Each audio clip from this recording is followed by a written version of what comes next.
ऐसा ये स्थान ऐसा है ना कि यहाँ पर सभी वेलकम है। छोटे से छोटा आदमी, बड़े से बड़ा सुपरस्टार, सेलिब्रिटी और नॉन एंटिटी भी, गरीब से गरीब आदमी भी यहाँ वेलकम है। भगवान का दरबार है, इसमें ऐसा ही होना चाहिए मेरे हिसाब से कि देवाचे द्वारी कोणा ना बंदी, कोणा ना ला क्या बंदी। सर राजेंद्र महाराज जी के बारे में बताइए कुछ। गुरु जी राजेंद्र महाराज जी है, उनके बारे में बताइए। राजेंद्र जी महाराज जी बहुत अपने पिताजी श्री ईश्वरदास जी महाराज की वजह से बहुत छोटी सी उम्र से ही इस राम नाम से जुड़ गए। जो हमारे बड़े स्वामी जी हैं, स्वामी सत्यानंद जी महाराज, उनके सत्संग में भी वो as an infant, as a small child गए हुए हैं, तो उन्हें भी डायरेक्ट आशीर्वाद स्वामी जी से मिला हुआ है।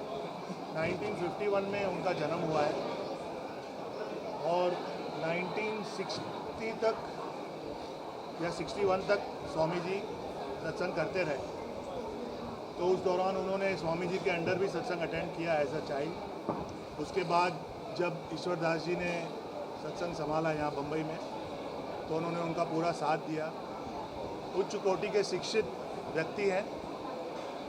इंजीनियरिंग की हाईएस्ट डिग्री उन्होंने मुंबई के बहुत नामचीन कॉलेज VJTI से करी थी।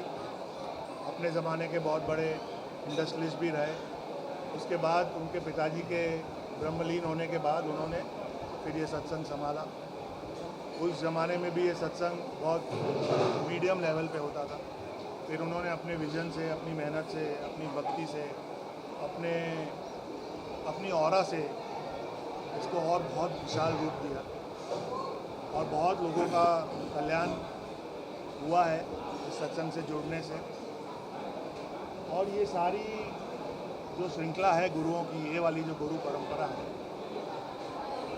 ये हमारा एक बड़ा सच्चा दरबार माना जाता है। बहुत जागृत संत माने जाते हैं, तो उसकी बड़ी गरिमा है जो मैं सोचता हूँ कि सुनने वालों को भी, सुनाने वालों को भी हमेशा बनाए रखनी चाहिए। सर मेरा आखिरी सवाल रहेगा, युवा वर्ग के लिए वो काफ़ी पीछे है इस मामले में। जब भी कोई सत्संग है या कुछ गुरु जी की याद आना है तो मना कर रहे हैं, उन्हें क्या कुछ कहेंगे आप, कैसे वो दरबार तक आए? देखिए, ये सामाजिक परिवर्तन है। धीरे धीरे ओवर द इयर्स ये बदलाव आया है देश में। ये केवल सत्संग को लेके नहीं आया है, और भी बहुत सारी चीज़ों में, सांस्कृतिक चीज़ों में आया है। तो देखिए, ज़माने के हिसाब से थोड़ा अगर हम सोचेंगे तो हर परिवार अपने बच्चे को आगे बढ़ाना चाहता है। आगे तो बढ़ाना चाहता ही है, और बहुत ज़्यादा एजुकेशन अब थोड़ा वेस्टर्न पैटर्न पे हम चल रहे हैं, और इंडिया की इकोनॉमी की ग्रोथ भी बहुत अच्छी हो रही है। कई देशों में हम अब अग्रसर हो गए हैं। मेरे ख्याल से अब तीसरी या चौथी पोजीशन तक इकोनॉमी तो आ गई है।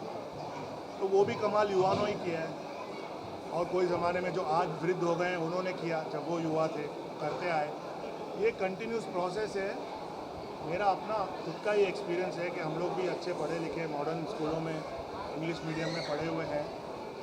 एक पॉइंट ऑफ टाइम में लाइफ पे जब हम आते हैं तो हम लोगों को ये सब बातों से थोड़ा रिपल्शन होता है, क्योंकि हमें दूसरी चीज़ें ज़्यादा दिखती हैं, और वो एक नेचुरल कोर्स ऑफ एक्शन है।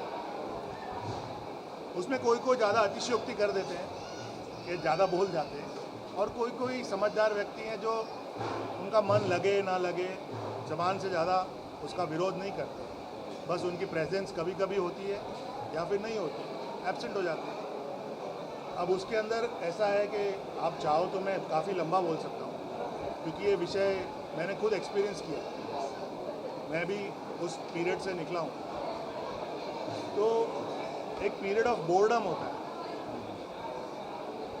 शुरू में, जब बात के ज्ञान से नहीं आप जुड़े हुए हो या उसके तथ्य से आपको इतना लेना देना नहीं है, आपको सिर्फ ये देखना है कि आपको कितनी मस्ती आ रही है, कितना मज़ा आ रहा है, दूसरे ऑप्शंस क्या हैं, जिसको बोलते हैं पीयर प्रेशर भी होता है कि सब लोग तो सत्संग में नहीं जाते हैं, तो जो बेचारा एक जाता है उसको लोग बोलते हैं यार तो ये क्या करता है, क्यों जाता है।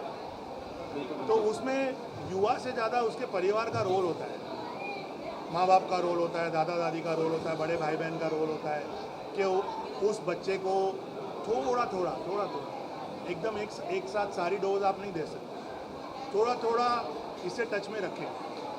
कभी महीने में एक बार ले आए, कभी कोई उसके सामने कोई धर्म की बात कर ली, कोई अच्छी बात सुन के आए सत्संग में तो उसको भी सुना दी, शेयर कर दी। ऐसे धीरे धीरे स्लोली आप उसको टच में रखिए, इंट्रोड्यूस रखिए सत्संगों से, फिर धीरे धीरे अपने आप थोड़ी रुचि जनरेट होती है।